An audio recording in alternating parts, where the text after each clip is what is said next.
sida ay ku bilaabatay xiisadani waxay ka dhalatay markii ay qatar ciidankii halkaasi ka jooga ay ka guratay taasina waxaa keentay Jabuuti waa tii ay cilaaqaadkeedii ay dhintay xagga Sacuudiga ay u jarjarsanto markaa kadib markay qatar ciidankii ka guratay ayaa waxa dhacay in ciidan badan ay keentay xagga jasiiradda Jumeera ee la isku haystay Jabuuti markaa iyadoo sidaas loo ciidan bay geysto walidii wax de talaabo la isku qaadin laakiin xiisadu xoog bay u kurso laba ciidan oo isfar fadhiyay waa wixii ku dhici kara Allah yaclam cabdiraxiim ciidamadan gadareel ka baxay mooyaane ciidamo kale oo nabad ilaalin miyay joogeen xadka labada dal u dhaxeeya maya qatar bay ahayd qatar baa labada wadan ku kala dhex jirtay oo dhexdhexaadii waday wax kale oo ciidamo oo joogana ma jirto oo qatar ahayd dawladda Djibouti ilaa iyo hadda maxay arrinkan ka tidhi wax cabasho ah haddii ay jirtana ma u gudbisay qaramada midoobay ama ururka midowga Afrika horta waxaan noo maqlay inay horta cabasho ay gudbisay wasiirka arrimaha dibadda Djibouti Maxamed Ali Yuusuf ayaa ka hadlay shalay toole wuxuu yiri caalamku inuu markhaati u noqdo inay ma aragtay halka wixii ka dhici doona isagana xaqiijiyay inay Eritrea tabcan ay ciidan xoog leh ay keentay inay Djibouti ay ciidan diin doonto ayna geysay ayna diin doonto ciidan xaggaas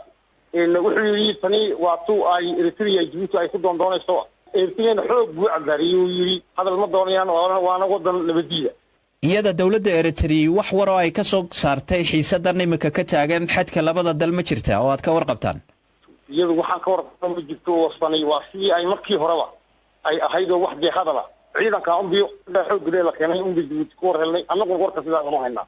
cabdiraxiin buurtan Dumeera iyo jasiiradan Dumeera la yiraahdaa xadka Djibouti bay gudaha ugu soo jiraan mise dhinaca Eritrea u badan yihiin dadka deganise ma Eritrean ba mise waa Djiboutian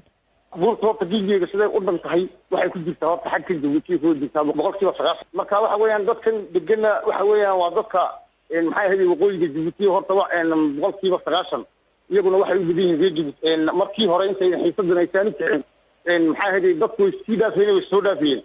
marka meeshana waa meel istiraatiijiga oo ma aragtay gacankan Bab el-Mandeb la raaco ayay dul fadhidaa buurtu markii horeysay ma Djibouti dagaal ba ka dhex dhacay iyadii waxay ahayd 2008 Juun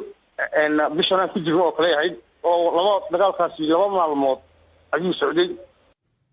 aad buu mahadsan yahay saxufi Cabdiraxiim Carte oo isagoo Djibouti jooga uu ramayay wariyaha BBC Axmed Nagaashi haddaba midowga Afrika sidaan maqlaynay waxa uu sheegay inuu xadka labada wadan u diri doono erga xaqiiqi raadina wuxuuna ugu baaqay labada dawladood dulqaad inay muujiyaan waxaa kaloo jira warar sheegaya in xataa xarunta qaramada midoobay looga hadli doono xiisadan xadka Djibouti iyo Eritrea warbixintan waxaa noo diyaariyay oo soo jeedinaya Axmed Cabdinuur gudoomiyaha guddiga midowga Afrika Muuse Faki Mohamed waxa uu ku baaqay deganaansho iyo isxakamayn waxaana uu sheegay in midowga Afrika ay guddi xaqiiqo raadis ah u dirayaan xadka Djibouti iyo Eritrea dalalka Djibouti iyo Eritrea labaduba waxay xiriir wanaagsan la leeyihiin Sacuudiga iyo Imaaraadka Carabta dhinacooda ayayna la safteen khilaafka ka taagan khaliijka Carbeed Eritrea weli kama jawaabin eedaha uu dalka Djibouti u soo jeediyey Djibouti waxay ku taal meel istiraatiiji ah waxayna xulafo la tahay quwadaha caalamka iyadoo dalkeeda ay saldhigyo ku leeyihiin ciidamo Faransiis iyo Maraykan ah Shiinuhuna uu saldhig militari ka dhisanayo halka dalka Eritrea caalamka looga arko inuu yahay mid dayra ah oo la go'doomiyey iyadoo lagu eedeeyey inay taageertay kacdoonno gobolka ka dhacay oo Soomaaliya ay ka mid tahay dekadda weyn ee Djibouti waxaa kaloo aad u isticmaala badeecadaha u socda ama ka dhoofaya waddanka Itoobiya oo cadaawad aad u qaraar ay kala dhaxayso Eritrea midowga Afrika waxay sheegeen inay diyaar u yihiin inay dalalka Djibouti iyo Eritrea ka caawiyaan sidii ay caadi uga dhigi lahaayeen xiriirkooda isla markaana derisnimo wanaag ugu wada noolaan lahaayeen golaha ammaanka ee qaramada midoobay ayaa lagu wadaa inay maalinta Isniinta shir albaabadu u xiran yihiin ka yeeshaan arrinta dalalkan ka soo korortay sida ay diblomaasiyiin sheegeen wasaaradda arrimaha dibadda ee Qatar ma aanay sheegin sababta ay ciidamadeeda ugala baxday aagga ay nabad ilaalinta uga jirtay halkaas oo haatan ay la wareegeen ciidamada Eritrea iyadoo wasiirka arrimaha dibadda ee Djiboutina uu ku tilmaamay tallaabadaasi inay jebinayso qaraarkii golaha ammaanka ee qaramada midoobay ee ku saabsanaa deegaanada ay waddamada derisku ku muransan yihiin labadan dal ee geeska Afrika waxaa dagaal ka dhex qarxay sanadkii 2008 markaas oo Jabuuti ay ku eedaysay Eritrea inay ciidamo ka soo tallaabisay xadka, waxaana ku dhintay kuna dhaawacmay ciidamo badan oo reer Jabuuti ah. Qaramada Midoobay waxay ka codsatay berigaas inay ciidamadooda kala baxaan jasiiradda lagu muransan yahay ka hor intii aanay labada dhinacba aqbalin codsi uga yimid dowladda Qatar inay dhexdhexaadiso isla markaana ciidamo nabad ilaalineed ay halkaas geyso. Axmed aad baad u mahadsan tahay. dhegeystayaasha BBC-da ayaa Facebook kaga soo ra'yi dhibtay xiisadan labada wadan ee Jabuuti iyo Eritrea.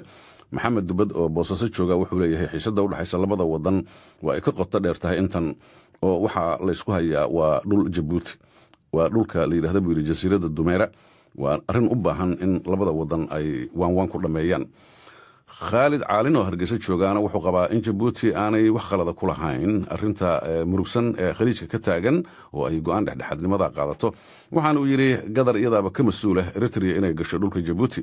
Xasan Cabdideeq oo jooga xaafadda Isliya magaalada Nairobi wuxuu yiri Jabuuti ha iska hubiso Eritrea cidda dabada ka soo riixaysa. Maxamed Suleymaan oo Burco joogana waxa ay la tahay inay habboon tahay in khilaafka labada wadan wada hadal ay ku dhameystaan si aan colaadtii hore u dhacday oo lamida aanay labada wadan u dhexmarin. Halka aad nagala socotaana waa BBC London. sidii warka aad ku maqlayseen dawladda wadanka Kuuba ayaa si kulul u cambaarisay go'aankii madaxweyne Donald Trump uu kaga noqday dabcintii xayiraadaha dhinaca safarada iyo ganacsiga ee uu horay ula galay dawladda Kuuba madaxweynihii hore Barack Obama. Donald Trump oo go'aankan isbedelka kaga dhawaaqay Miami dalka Mareykanka ayaa waxa uu sheegay heshiiskii Mareykanku Kuuba la galay in uu Havana u daneynayay oo hal dhinac kaliya ahaa, laakiin dawladda Kuuba uu u jawaabaysay waxa ay sheegtay Mareykanku inuusan xaq u lahayn Kuuba in uu u khudbadeeyo oo waliba uu uga sheekeeyo xuquuqul insaanka iyo wax la mid ah. qaar ka mid ah dadka deegaanka Miami loo yaqaan Kuubada yar ayaa waxa isugu soo baxeen dad fara badan oo dhageysanayay go'aanka uu gaaray madaxweyne Donald Trump. qaar dadweynahaasi ka mid ah oo waliba dadkii Kuuba asalkoodu uu ka yimid oo Amerikaana ayaa go'aankoodu qaarna waxa uu ahaa inay diidan yihiin talaabada madaxweynuhu uu qaatay, kuwana ay la dhacsan yihiin. waxay la tahay in ay muhiim tahay halka uu iska taagay dalka Kuuba. waa inuu meesha ka saara arrinta ku saabsan in dalka Kuuba ay siiyaan wax walba balse aysan wax nacfiya ka helin dalkaasi. lacagtaasi waxaa si toosa u hela dawladda, mana ahan mid gaarta dadka ku nool dhulka miyiga. maxaase laga yeelayaa arrinta ku saabsan xuquuqul insaanka? waxaynu si aad ah u fahansannahay in xukuumadda madaxweyne Trump aysan xaq u lahayn in dalalka kale ay kala hadasho dimuqraadiyadda iyo xurriyadda, maadaama aynu dhibanno u nahay dhibaatada naga soo gaadhay dalka Mareykanka laf ahaantiisa. waxayna siyaasadda Trump dib u dhac ku keenaysaa heshiisyadii dhanka siyaasadda ee ay wada gaareen Cuba iyo xukuumaddii Obama oo inta badan shacabka Mareykanka iyo Cuba ay taageereen. kuwaasi waxay ahaayeen dadka Kuuba asalkooda ka soo jeedo ee Amerikaanka ah. haddaba gudaha wadanka laf ahaantiisa gaar ahaan caasimadda Havana dad fara badan ayaan la dhicin go'aanka maamulka Trump uu gaaray. waxaa ka mid ah kuwan.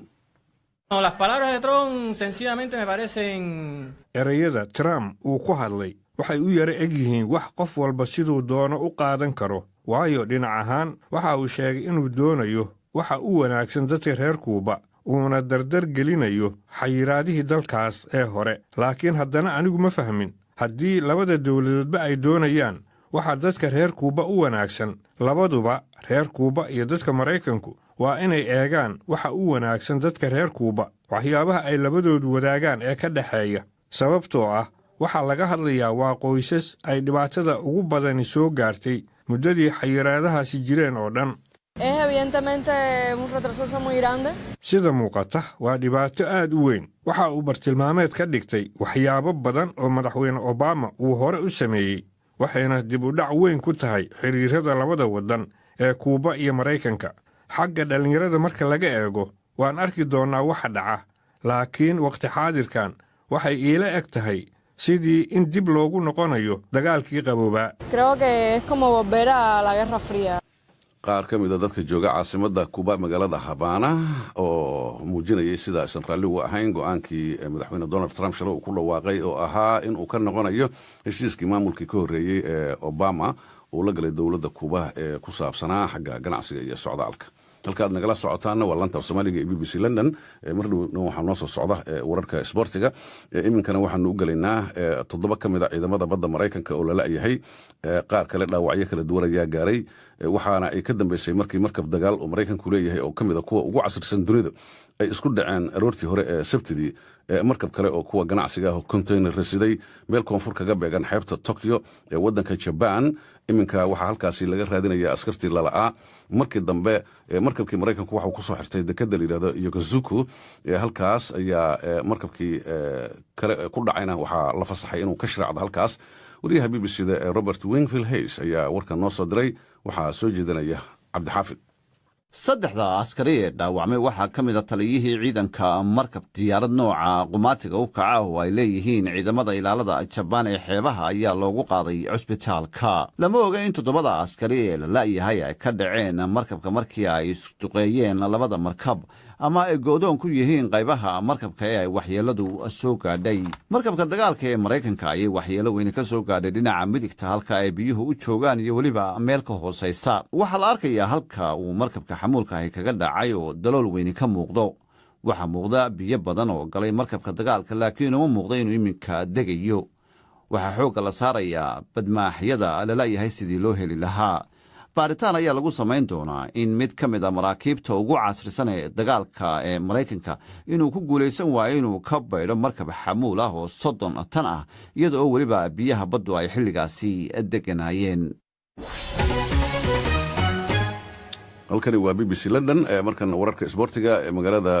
St Petersburg ee Russia maanta oo Sabti ah waxaa ka bilaabanaya ciyaaraha kubadda cagta ee koobka loo bixiyay Confederations Cup waxaa loo arkaa baa la leeyahay inuu yahay mid lagu gogol xaarayo tartanka weyn ee koobka adduunka kubadda cagta ee sanadka dambe ka dhici doona Russia Cabdirasaaq Xaaji Maxamed Salaad oo arrimaha isboortiga aad ku taqaaniin ayaa hadda stuudiyaha ila fadhiya koobkan nooga waran muxuu yahay yaas ciyaaraya Cabdinuur koobkan waxaa la yiraahdaa Confederation Cup qaaradaha ayaa markaasi ay ka yimaadaan wadamada la sheegay koobkaasi in ay u tartamayaan waxa weeyaan 8 wadan 8 wadan badidoodu waxay ku soo guuleysteen waxa lagu tilmaami karaa qaaradahooda inay markaasi koobka soo qaadeen waxa kale oo jirta Jarmalka oo isagoo koobka adduunka haysta in lagu marti qaaday Ruushkuna maadaama lagu qabanay St Petersburg ay yihiin labada dal laba iyaga martiqaad loo fidiyay kuwa kale hase yeeshee ay ku soo baxeen waxa weeyaan 2005 2009 iyo 2013 waxa weeyaan 4 sanood baa u dhaxaysa saddexdaaba waxa qaaday wadankaasi Brazil hase yeeshee dhinacoodii sanadkan Paraguay ayaa ka badisay marka Brazil meesha way ka maqan tahay ciyaaruhu waxa ay bilaabmayaan maanta waxa Ruushku ay la ciyaarayaan New Zealand waxa iyaduna jirta berito axada inay wada ciyaari doonaan Cameroon iyo Chile isla maalinta waxa wada ciyaaraya Portugiiska iyo Mexico waxaana ku xiga marka Australia iyo Jarmalka marka hore waxa ay tahay qayb in loo ciyaaro marka dambana waxay noqon doontaa in la isreebreebo marka sida aad u sheegtay waxa uu noqonayaa mid hordhac u noqon kara oo la eego bal wadamadu sida ay u ciyaari doonaan 2018 marka Ruushka lagu qabto koobka adduunka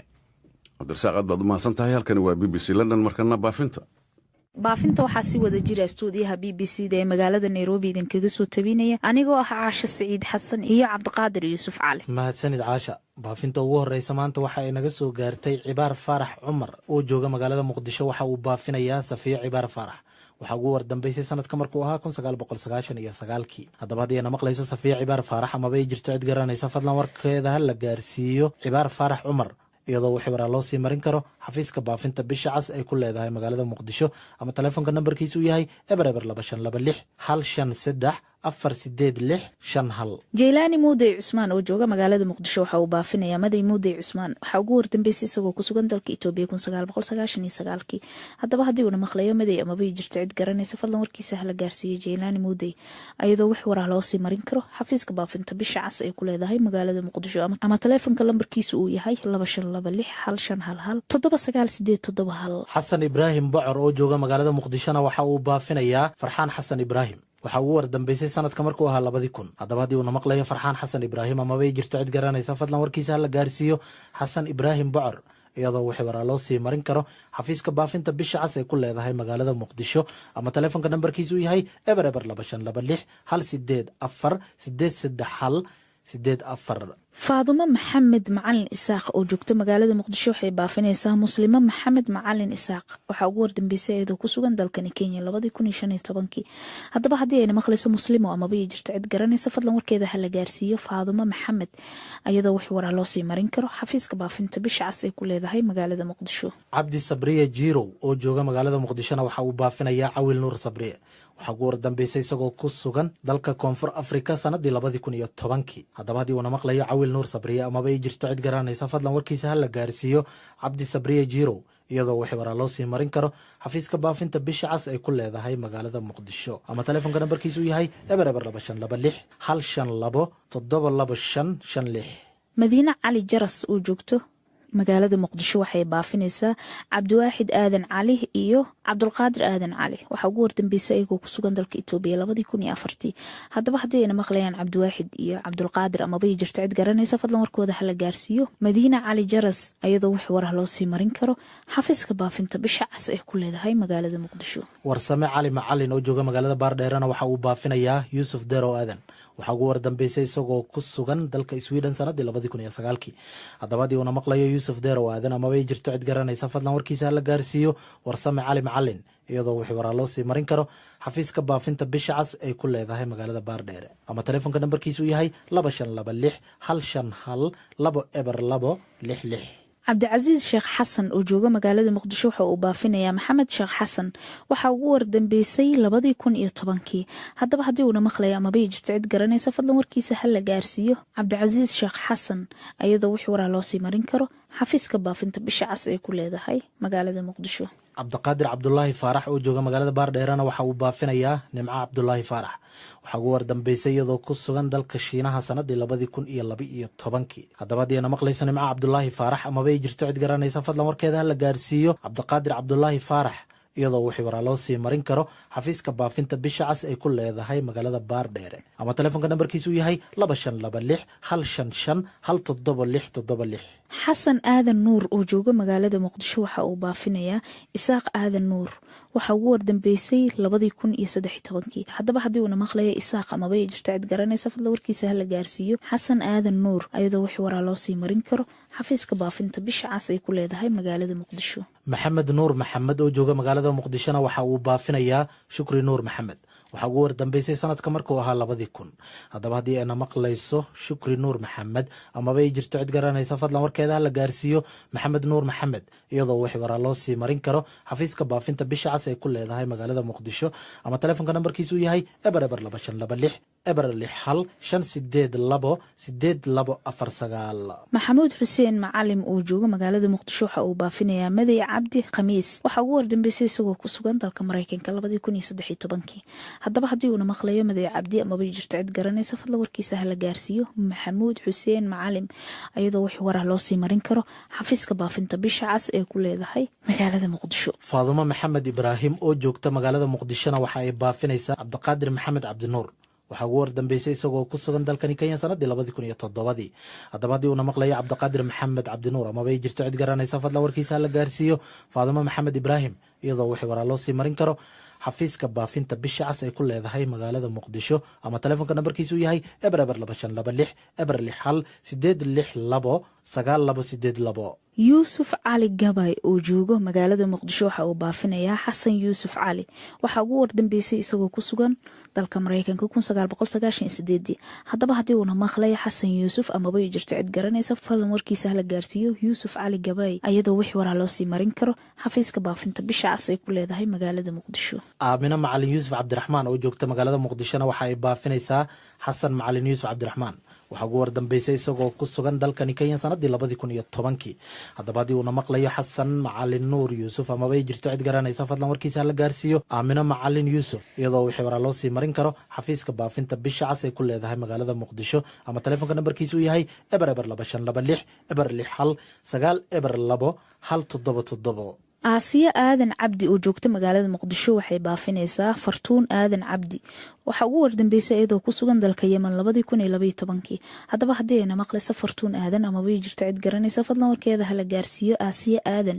ayadoo wax waraa loo sii marin karo xafiiska baafinta bisha cas ay ku leedahay magaalada muqdisho ama taleefanka lambarkiisu uu yahay 2526 Awliya Qaadi Cabdi oo joogta magaalada muqdishona waxa ay baafinaysaa Aamino Qaadi Cabdi waxaa ugu wardambeysay sanadka markuu ahaa 1999 haddaba haddii ayna maqlayso Aamino Qaadi Cabdi amaba ay jirto cid garanaysa fadlan warkeeda hala gaarsiiyo Awliya Qaadi Cabdi iyadoo wax waraa loo sii marin karo xafiiska baafinta bisha cas ay ku leedahay magaalada muqdisho ama taleefanka nambarkiisu uu yahay 02526 sahra cabdiraxmaan roone oo joogto magaalada muqdisho waxay baafinaysaa axmed xasan maxamed waxaa ugu wardambeysay isagoo ku sugan